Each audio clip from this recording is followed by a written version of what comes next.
3 aircraft carriers Middle East में, USS Abraham Lincoln, USS Gerald R Ford, USS George H W. Bush, 200 से ज्यादा aircraft, 15,000 से ज्यादा military personnel.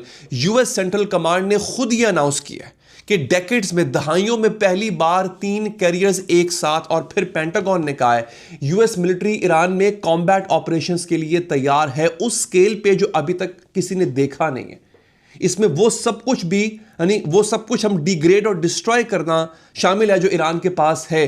बहरे हुर्मुज़ से, जिस चीज से वो बहरे हुर्मुज़ को कंट्रोल कर रहा है, हम ईरान के उस निजाम को भी हिट करेंगे।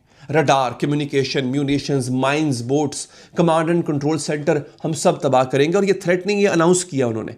अमेरिका कह रहा है कि अब हम रेडी हैं। ईरान क्या कह रहा है दोस्तों? गलीबाफ के करीब जो सोर्सेज हैं उन्होंने एक खबर दी है, जो बाकर गलीबाफ है, वो कहते हैं यूएस एंड इजराइल की फोर्स जो है वो कंसंट्रेशन ईरान के इर्द गिर्द मैक्सिमम लेवल पे पहुंचा चुकी है। कंसंट्रेशन कहते हैं घेराव। अमरीकी और इजरायली फोर्सेस ने ईरान का घेराव जो है वो मैक्सिमम कर लिया हुआ है। और अमेरिका स्ट्रेटेजिक बॉम्बर्स और एयरक्राफ्ट कैरियर्स के जरिए इंटेंसिव सरप्राइज अटैक लॉन्च होगा एनर्जी फैसिलिटीज को टारगेट करने के लिए। ईरान, आगे गलीबाफ कहते हैं कि ईरान भी तैयार है। मैं अपने मुतअद्दिद व्लॉग्स में आपको बता चुका हूं ईरान की तैयारी के बारे में। वो कहते हैं ईरान इमीडिएटली उसी वक्त जवाब देगा और ऐसे वेपन से जवाब देगा जो आपकी उम्मीद से ज्यादा तबाहकुन होंगे। समझ रहे हैं आप? अब दोनों तरफ एस्केलेशन की बात हो रही है, लेकिन यहां पर एक और एंगल भी है। अमेरिका के डिफेंस सेक्रेटरी पीट हेग्सेथ, इन्होंने अपने एलाइज को, अपने इत्तेहादियों को पब्लिकली कॉल आउट करना शुरू कर दिया है। वो कहते हैं फ्री राइडिंग का वक्त खत्म हुआ चाहता है, यानी मुफ्त का कुछ नहीं मिलेगा।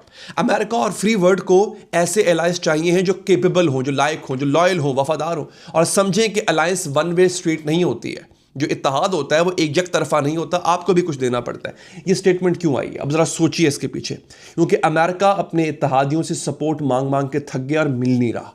ये तीसरी बार है जब अमेरिका ने इत्तेहादियों को पब्लिकली बुलाया कि भाई साथ चलो हमारे, लेकिन कोई भी नहीं आ रहा। ना ब्रिटेन, फ्रांस, जर्मनी, बाकी जो इलाके हैं, जापान, कोई भी उस लेवल पे इन्वॉल्व नहीं हो रहा जो जैसे अमेरिका चाहता है। क्यों?